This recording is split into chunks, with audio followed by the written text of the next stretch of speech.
Welcome to my YouTube channel MBS web tech. आज जो हम सीरीज शुरू करने जा रहे हैं, आज से एक न्यू हम सीरीज शुरू करेंगे जो भी HTML लैंग्वेज पर। पहले हम जानते हैं कि HTML क्या होता है, उसका फुल फॉर्मेट क्या होता है। HTML stand for hyper text markup language. It is a client side scripting language. It use to design static web pages. जो HTML होता है उसका फुल फॉर्म जो होता है वो होता है हाइपर टेक्स्ट मार्कअप लैंग्वेज, और ये क्लाइंट साइड स्क्रिप्टिंग लैंग्वेज होती है। आप इसको इस तरह समझ सकते हैं कि हम इसको कहीं भी ओपन कर सकते हैं। आप बस इतना ही समझ लीजिए, आगे इसकी डिटेल में अगर आप जानना चाहते हैं आप सर्च कर सकते हैं। और ये स्टैटिक वेब पेजेस डिज़ाइन करने के लिए यूज़ होती है। और स्टैटिक वेब पेज क्या होता है ये हम प्रीवियस वीडियोस में डिस्कस कर चुके हैं।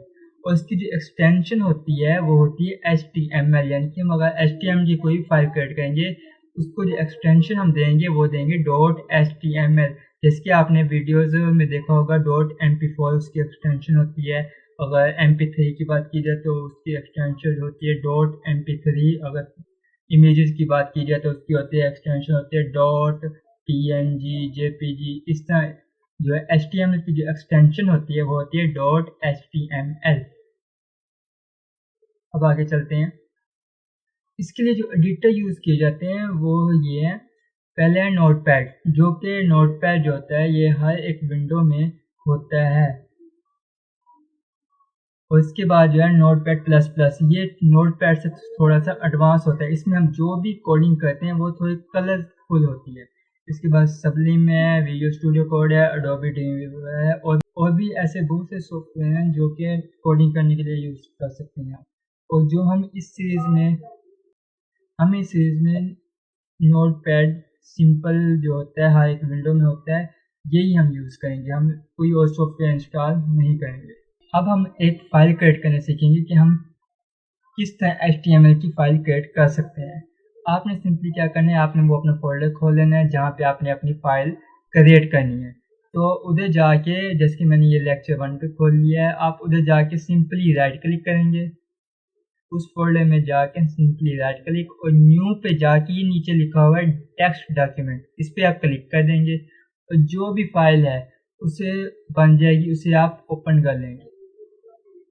ओपन करके आप जाएंगे फाइल में जाकर सेव एज करेंगे।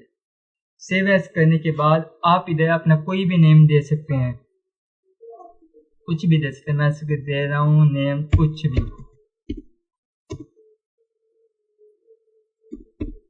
अब आगे जो इसकी देना है वो आपने इसकी एक्सटेंशन देनी है। एक्सटेंशन जो है HTML की होती है वो होती है .html। अगर आप ये नहीं देंगे तो आपकी फाइल क्रिएट नहीं होगी। इसके बाद आप इसे सेव कर दीजिए और इसे क्लोज कर दीजिए।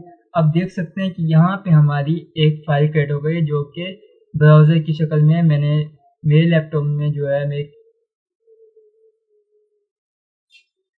मेरे लैपटॉप में क्रोम इंस्टॉल हुआ पर, तो ये फाइल क्रोम की शक्ल में इंस्टॉल हो चुकी है। अगर आपके पास जो भी होगा ब्राउज़र तो वो इसकी शक्ल में फाइल आ जाएगी। आप ये सिंपली आप इसे ओपन करके देख सकते हैं। एक से डबल क्लिक किया और ये देख सकते हैं कि आप ये फाइल ओपन हो गई। इधर इसका नेम भी आ रहा है, कुछ भी जो भी मैंने लिखा है आप आप इधर देख सकते हैं ये फाइल मेरी ओपन हो चुकी है। और यहाँ पे आप देख सकते हैं कि इसका नेम भी आ रहा है, कुछ भी .html देख सकते हैं आप। और ये हमारी फाइल ओपन हो चुकी है और आप इधर देख सकते हैं इसका नेम भी आ रहा है और .html ये लिखा हुआ आ रहा है। और आप इस तरह फाइल HTML की क्रिएट कर सकते हैं। उम्मीद है आपको ये लेक्चर अच्छा लगा होगा। अगर लेक्चर अच्छा लगा हो तो प्लीज़ मेरे चैनल को सब्सक्राइब कर दीजिए और बेल आइकन को दबाना मत भूलिए और वीडियो को लाइक। Thank you.